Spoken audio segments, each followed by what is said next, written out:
Assalamualaikum warahmatullahi wabarakatuh. Perkenalkan, nama saya Yola Ramadhani, NPM 18052. Saya berasal dari Lokal B Manajemen Fakultas Ekonomi Universitas Baitur Rahmah. Baiklah, di sini saya akan menyelesaikan tugas akhir saya dalam mata kuliah metodologi penelitian, yaitu menjelaskan alasan saya mengangkat judul penelitian, fenomena masalah, jurnal terdahulu, faktor yang mempengaruhi, bab 1, bab 2, dan bab 3. Baiklah, kita langsung saja masuk ke alasan saya mengangkat judul menganalisis pengaruh rasio aktivasi, likuiditas, dan profitabilitas dalam sektor pertambangan. Yang pertama, ada 3 alasannya. Yang pertama adalah terjadinya penurunan kinerja keuangan pada sektor pertambangan, khususnya subsektor batubara dan minyak gas bumi. Yang kedua, terjadinya penurunan laba yang diakibatkan oleh berbagai faktor, yaitu baik itu faktor internal maupun eksternal. Yang ketiga, industri sektor pertambangan pada saat ini akan mengalami masa sulit karena terjadinya perang dagang antara Amerika Serikat dan Cina yang akan menimbulkan atau berpengaruh terhadap kinerja keuangan. Itulah alasan mengapa saya mengangkat judul penelitian ini. Selanjutnya adalah fenomena masalah. Fenomena masalah di sini saya mengambil 4 contoh perusahaan yang mengalami penurunan laba. Penurunan laba bersihnya. Bukan penurunan laba bersihnya seperti yaitu PT Indika Energi, PT Bukit Asam, PT Kapuas Primakol, dan PT Bumi Resource. Di sini saya tegaskan bukan semua dari perusahaan pertambangan itu mengalami penurunan laba. Ada juga yang mengalami keuntungan pada saat ini. Contohnya logam mineral. Tetapi kebanyakan pada saat ini pada sektor pertambangan itu terjadinya kinerja keuangannya itu memburuk atau mengalami penurunan yang sangat signifikan. Maka dari itu saya terpacu untuk meneliti apa sih masalah yang menyebabkan hal tersebut bisa terjadi, apa menyebabkannya, padahal sektor pertambangan ini umumnya perusahaannya itu adalah monopoli. Mengapa mereka masih bisa mengalami kerugian? Maka dari itu saya ingin meneliti hal tersebut. Dan perlu ditegaskan, kalau kita meneliti tersebut, kita harus mencari terlebih dahulu fenomena masalahnya. Karena kalau tidak ada fenomena masalah, untuk apa kita meneliti? Untuk apa kita meneliti kalau tidak adanya fenomena masalah? Sedangkan kita meneliti itu untuk menyelesaikan suatu masalah atau mengambil keputusan. Jadi kalau tidak ada fenomena masalah, apa yang harus kita ambil keputusan? Keputusan apa yang harus kita ambil? Apa yang harus kita selesaikan? Tidak ada kan? Maka dari itu kita harus mencari fenomena masalah terlebih dahulu. Yang selanjutnya adalah jurnal. Jurnal adalah jurnal di sini saya mengambil 4 jurnal penelitian.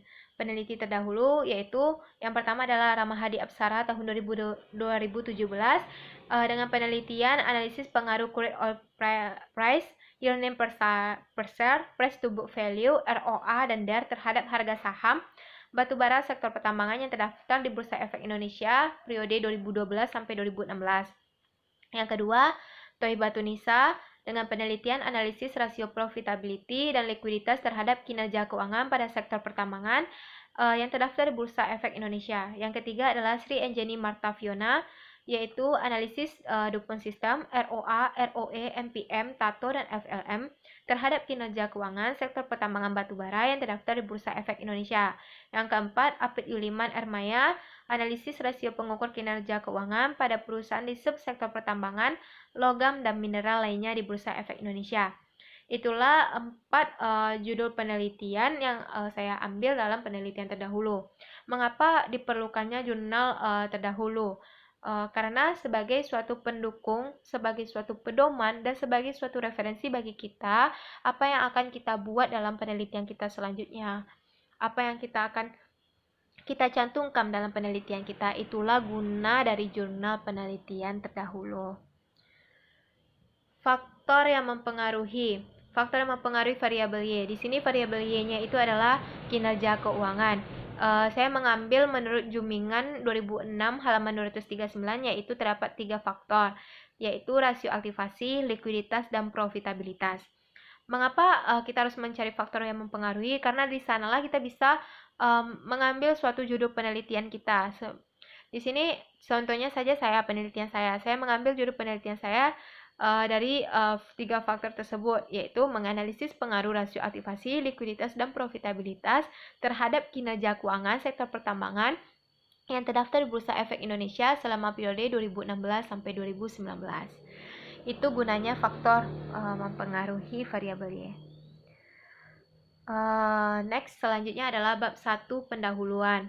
Bab 1 pendahuluan ini berisikan informasi mengenai latar belakang masalah, rumusan masalah, tujuan penelitian, dan manfaat penelitian. Di sini saya latar belakang masalah saya yaitu walaupun Indonesia telah memasuki atau menempati posisi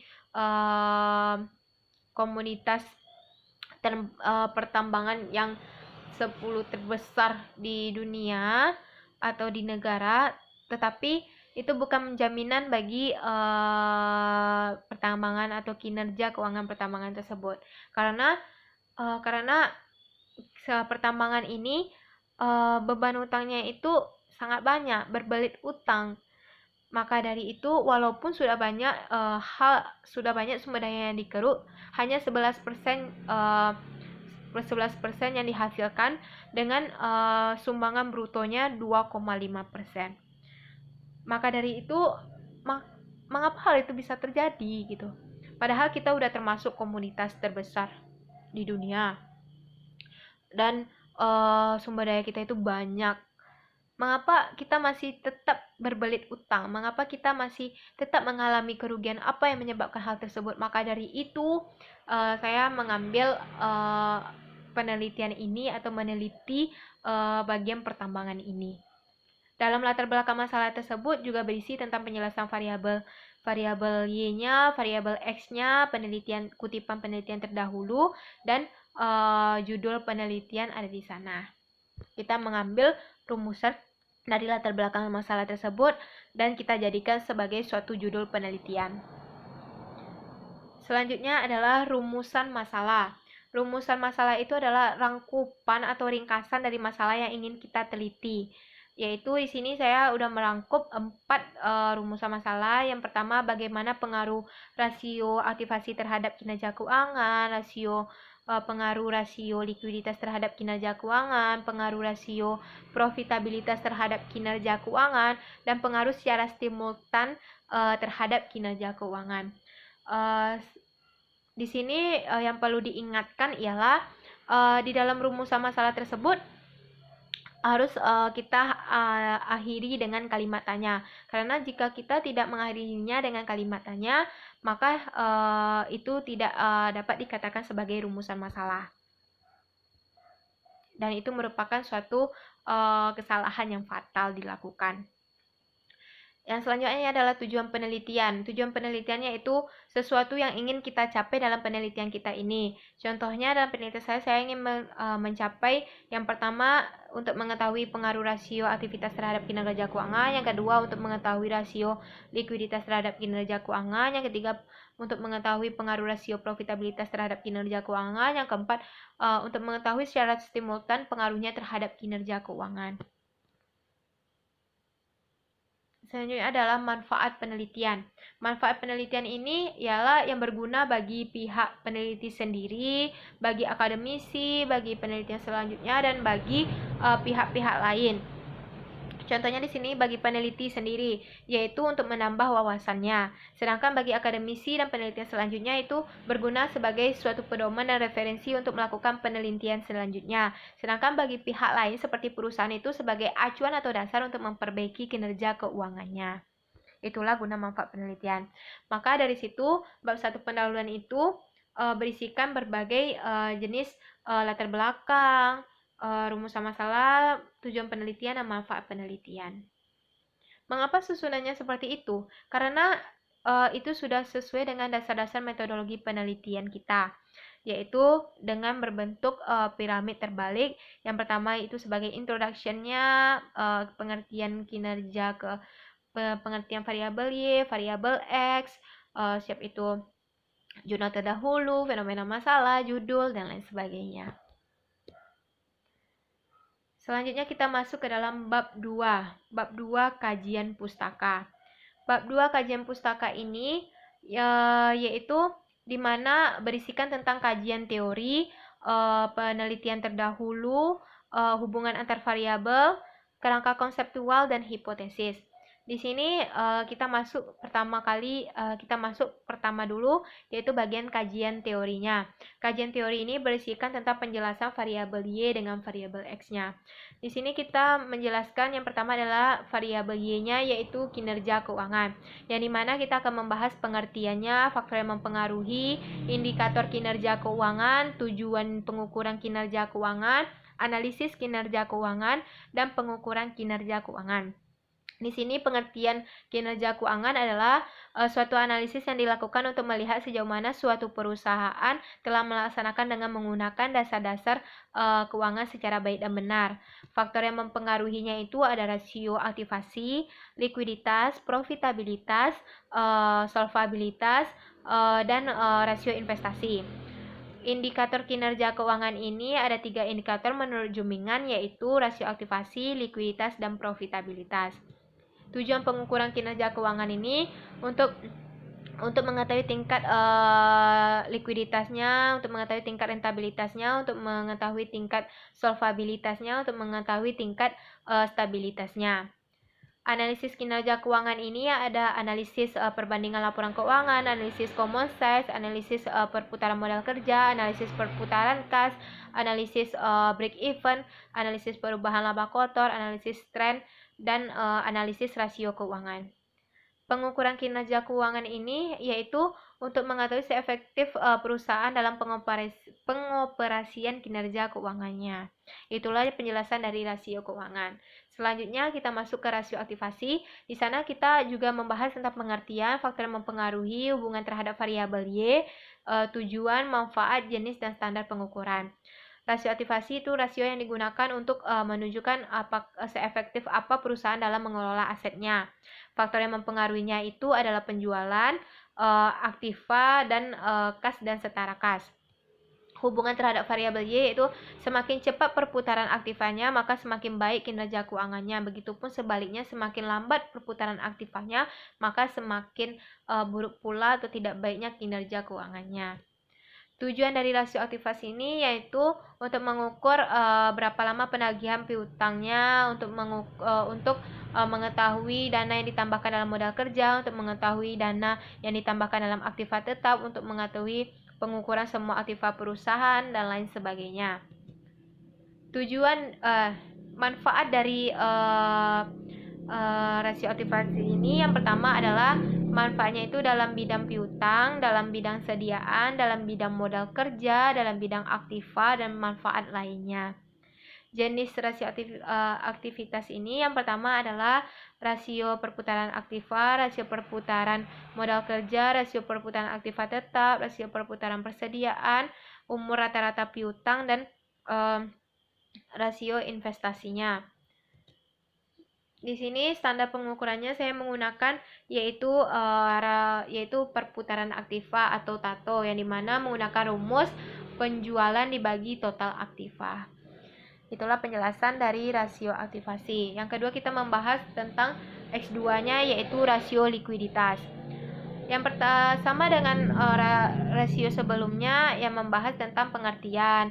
Likuiditas itu apa? Rasio yang menunjukkan seefektif apa perusahaan dalam membayar utang jangka pendeknya. Faktor yang mempengaruhinya apa saja? Yaitu perputaran kas, arus kas operasi, ukuran perusahaan, kesempatan bertumbuh, keragaman arus kas operasi, rasio utang atau struktur utang.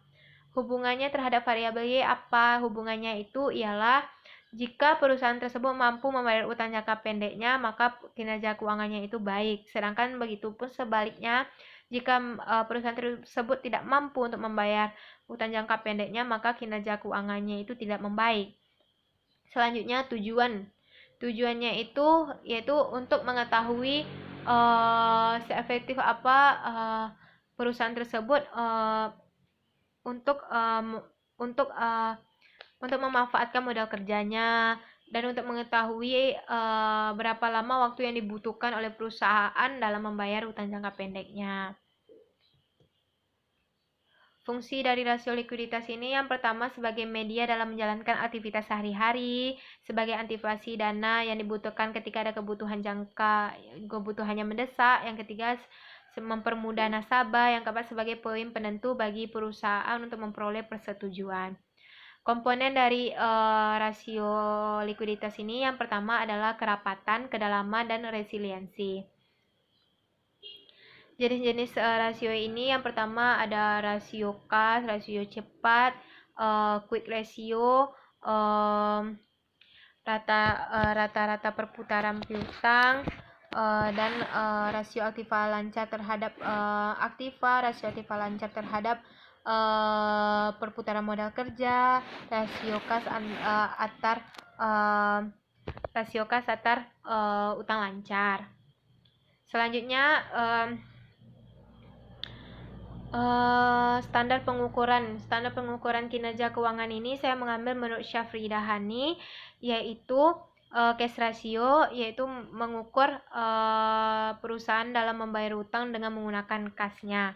Kas perusahaan yaitu menggunakan rumus ialah kas ditambah setara kas dibagi dengan hutang lancar.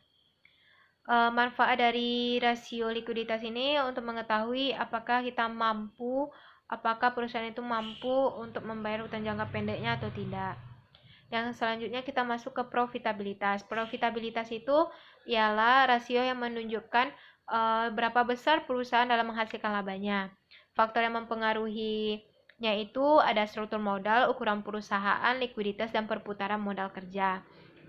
Hubungan dengan variabel Y, yaitu jika perusahaan tersebut menghasilkan laba, maka kinerja keuangannya itu sangat baik. Sedangkan kalau jika perusahaan tersebut tidak menghasilkan laba, maka perusahaan tersebut kinerja keuangannya itu memburuk. Jenisnya itu yang pertama adalah margin laba kotor, margin laba operasi, margin laba bersih, ROI, ROE, dan pendapatan per saham. Standar pengukurannya di sini saya menggunakan ROA, yaitu dalam menghasilkan laba dengan semua aktivitas dalam perusahaan. Aktivitas yang dimiliki oleh perusahaan tersebut dengan menggunakan rumus ROA sama dengan laba bersih dibagi dengan total aset. Manfaat sendiri itu kita bisa mengetahui laba yang kita hasilkan di dalam perusahaan tersebut. Itulah penjelasan tentang mengenai kajian teori. Yang membedakan pembahasannya itu antara variabel Y sama variabel X-nya itu yang dimana di dalam variabel Y itu kita tidak menjelaskan hubungan, tidak terdapat hubungan antar variabel. Sedangkan dalam variabel X itu terdapat penjelasan tentang hubungan terhadap variabel Y. Itu saja perbedaannya. Selanjutnya kita masuk ke dalam penelitian terdahulu. Penelitian terdahulu ini berguna sebagai pedoman atau sebagai landasan bagi kita. Di sini saya mengambil salah satu contoh dari 4 peneliti tadi, yaitu Rama Hadi Apsara, yaitu dengan judul penelitiannya analisis pengaruh crude oil price earning per share, price to book value, ROA, dan DER terhadap harga saham batubara sektor pertambangan yang terdaftar di Bursa Efek Indonesia periode 2012 sampai 2016. Tabel penelitiannya di sini, X1-nya adalah crude oil price, X2-nya earning per share, X3-nya price to book value, X4-nya ROA, X5-nya DER, dan sedangkan Y-nya itu adalah kinerja keuangan. Teknik analisis yang digunakannya itu adalah teknik regresi linear berganda. Hasil penelitian ini menunjukkan bahwa crude oil price ini tidak berpengaruh signifikan terhadap harga saham, sedangkan earning per share, price to book, ROA itu berpengaruh positif terhadap harga saham, sedangkan DER tidak berpengaruh positif terhadap harga saham. Perbedaannya itu di sini peneliti meneliti perusahaan semua sektor pertambangannya, sedangkan pada penelitian terdahulu cukup batubara saja. Sedangkan persamaannya itu sama-sama menggunakan teknik analisis data, yaitu teknik analisis regresi linear berganda dan menganalisis objek yang sama. Itulah penjelasan dari penelitian terdahulu. Selanjutnya, hubungan antar variabel. Hubungan antar variabel ini maksudnya yaitu hubungan antara variabel X dengan variabel Y-nya. Apakah ada hubungan? Di sini Di sini hubungannya yaitu rasio aktivasi, likuiditas, dan profitabilitas berhubungan dengan kinerja keuangan. Jika ketiga rasio tersebut baik, maka kinerja keuangannya juga baik. Begitupun sebaliknya, jika tiga rasio tersebut buruk, maka kinerja keuangannya juga buruk. Selanjutnya ialah kerangka konseptual. Kerangka konseptual yaitu mempermudah kita dalam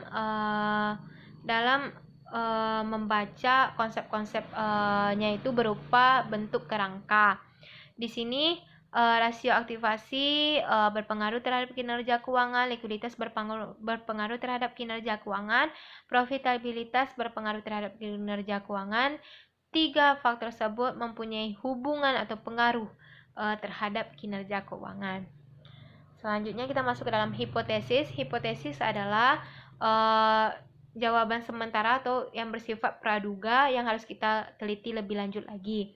Di sini hipotesis saya yang pertama H1, rasio aktivasi berpengaruh signifikan terhadap kinerja keuangan. H2, likuiditas berpengaruh signifikan terhadap kinerja keuangan.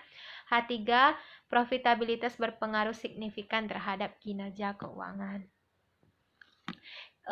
Itulah isi dari bab 2 yang penjelasannya mengenai kajian teori, penelitian terdahulu, kerangka konseptual, dan hipotesis hubungan antar variabel. Itulah isi dari bab 2 tentang kajian pustaka. Selanjutnya kita masuk ke dalam bab 3 penelitian. Yang pertama kita bahas jenis penelitian. Jenis penelitian apa yang ada di penelitian kita. Di sini pendekatan yang dilakukan dalam penelitian ini adalah pendekatan kuantitatif. Metode penelitian kuantitatif yaitu metode penelitian yang berlandaskan pada filsafat positivisme yang digunakan untuk meneliti pada populasi atau sampel tertentu. Teknik pengambilan sampel pada penelitian ini dilakukan dengan cara purposive sampling yang bersifat kuantitatif dengan tujuan untuk menguji hipotesis yang telah diterapkan. Oke. Selanjutnya, tempat dan waktu. Tempatnya itu ialah sektor pertambangan yang terdaftar di Bursa Efek Indonesia. Sedangkan waktunya di sini peneliti menghabiskan waktu sekitar 2 bulan dari bulan November sampai awal Januari. Variabel penelitian. Variabel penelitian itu dibagi dua, ada variabel independen dan variabel dependen. Variabel independen atau variabel bebas adalah yaitu variabel yang mempengaruhi. Di sini variabel independennya adalah aktivitas, likuiditas, dan profitabilitas. Sedangkan variabel dependennya atau variabel terikatnya itu adalah variabel yang dipengaruhi, yaitu kinerja keuangan. Populasi dan sampel. Populasi adalah wilayah generalisasi yang terdiri atas objek atau subjek yang mempunyai kualitas dan karakteristik tertentu yang ditetapkan peneliti untuk dipelajari dan kemudian ditarik kesimpulannya. Di sini saya mengambil yaitu non probability, yaitu purposive sampling, yaitu di mana saya menerapkan beberapa kategori untuk mempermudah saya untuk mengambil sampel. Di sini populasi saya ada 42 populasi. Next, selanjutnya adalah sampel. Sampel itu adalah bagian dari jumlah atau karakteristik dari populasi. Salah satu metode yang digunakan di sini, saya menggunakan metode dengan menggunakan rumus Slovin, yaitu N sama dengan N dibagi N, E pangkat 2 ditambah 1. N itu adalah besaran populasi, N itu adalah besaran sampel, N itu adalah besaran populasi, E itu adalah nilai tingkat kesalahan. Di sini saya menetapkan tingkat kesalahan saya itu adalah 15% atau 0,15 dengan tingkat kepercayaan adalah 85%. Dari rumus tersebut diperolehlah hasil yaitu 21 sampel. Di mana di sini sudah terdapat contohnya yaitu beberapa perusahaan. Mengapa perusahaan ini saja yang saya ambil? Karena hanya perusahaan ini atau perusahaan inilah yang memenuhi kategori yang sudah saya terapkan. Selanjutnya adalah jenis data dan sumber data. Jenis data di sini adalah kuantitatif, sedangkan sumber datanya itu adalah data sekunder. Jenis data kuantitatif itu yaitu kuantitatif itu secara angka, yaitu data secara angka, sedangkan data sekunder itu atau sumber data sekunder itu berasal dari laporan keuangan yang terdaftar di Bursa Efek Indonesia. Teknik pengumpulan data. Pengumpulan data adalah prosedur yang sistematik dan standar untuk memperoleh data yang diperlukan. Teknik analisis data ini saya menggunakan data sekunder. Dalam penelitian ini menggunakan situs resmi www.idx.co.id, sahamo.com, website resmi Bursa Efek, dan website resmi perusahaan-perusahaan yang terdapat di Bursa Efek Indonesia bagian pertambangannya. Teknik analisis data. Teknik analisis data itu ada uji asumsi klasik, yaitu hal yang harus dipenuhi untuk memenuhi all else atau ordinary least square-nya. Yang pertama adalah uji normalitas residual, yaitu untuk menguji apakah modal dari regresi tersebut. Ketentuannya itu nilai signifikannya itu lebih besar dari 5% atau 0,05. Maka data tersebut dapat dikatakan sebagai distribusi normal. Sedangkan jika hasilnya itu di bawah 0,05 atau 5%, maka itu tidak memiliki distribusi normal. Yang kedua adalah uji multikolinearitas, yaitu untuk menguji apakah regresi ditemukan adanya korelasi antar variabel independen atau variabel bebas. Di sini ketentuannya ialah dengan nilai signifikan yaitu 10% atau 0,10. Uji heteroskedasticita, yaitu untuk menguji apakah sebuah model regresi terjadi ketidaknyamanan varian dari residual dalam satu pengamatan ke pengamatan lainnya. Maksudnya di sini adalah nanti ada sebuah grafik atau tabel, yaitu di sana terdapat sumbu X dan sumbu Y, dan ada titik-titik penyebarannya. Jika titik penyebarannya itu maka jika titik penyebarannya itu menumpuk di atas atau menumpuk di bawah saja, maka itu tidak dapat atau tidak terjadi heteroskedastisitas. Jika terjadinya penyebaran bagian bawah dan bagian atasnya itu sama-sama menyebar, maka bisa dikatakan sebagai heteroskedastisitas. Yang keempat adalah uji autokorelasi. Autokorelasi ini yaitu muncul karena observasi yang berurutan sepanjang waktu yang berkaitan dengan antara satu dengan lain-lainnya. Dengan ketentuannya itu ialah 5%, lebih dari 5% atau 0,05, maka H0 diterima dan HH ditolak. Hal tersebut berarti data residual terjadi secara acak atau random. Kedua, uji hipotesis. Uji hipotesis ini menggunakan rumus Y aksen sama dengan A ditambah B1X1 ditambah B2X2 ditambah bla bla bla ditambah E. Di sini Y aksen itu adalah variabel dependennya, A itu konstanta, B itu koefisien regresi, dan E itu adalah error. Koefisien determinasi atau R2 pada intinya mengukur seberapa jauh kemampuan model dalam menangkap variasi variabel independen. Di sini menggunakan rumus R kuadrat sama dengan ESS ditambah TSS, di mana ES itu adalah explained sum square atau jumlah kuadrat yang jelas. TSS itu adalah total sum square, yaitu jumlah total kuadrat. Besarnya koefisien determinasi R square ini berada di antara 0 dan 1. Uji F. Uji F pada dasarnya menunjukkan apakah semua variabel independen atau bebas yang dimasukkan dalam model mempunyai pengaruh secara bersama-sama atau tidak. Dengan menggunakan rumus F0 sama dengan R kuadrat K dikurang 1 dibagi 1 dikurang N kuadrat dibagi N dikurang 1, dimana R kuadrat itu adalah koefisien berganda, N itu besar sampel, dan K itu adalah banyak variabel independen. Oke.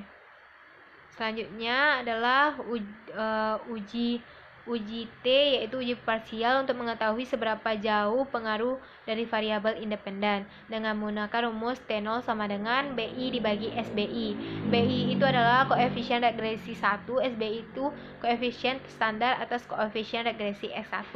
T0 itu nilai yang dihitung atau diobservasi.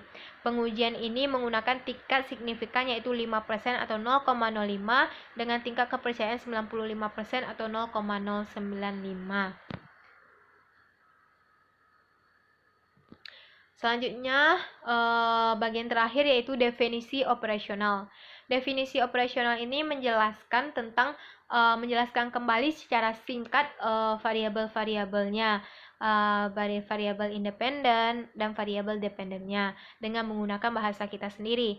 Yaitu di sana variabel independen itu ialah variabel bebas, yaitu yang mempengaruhi, yang dimana terdapat rasio aktivasi, likuiditas, dan profitabilitas. Sedangkan variabel dependennya itu variabel terikat, yaitu variabel yang dipengaruhi, yang dimana yaitu adalah kinerja keuangan.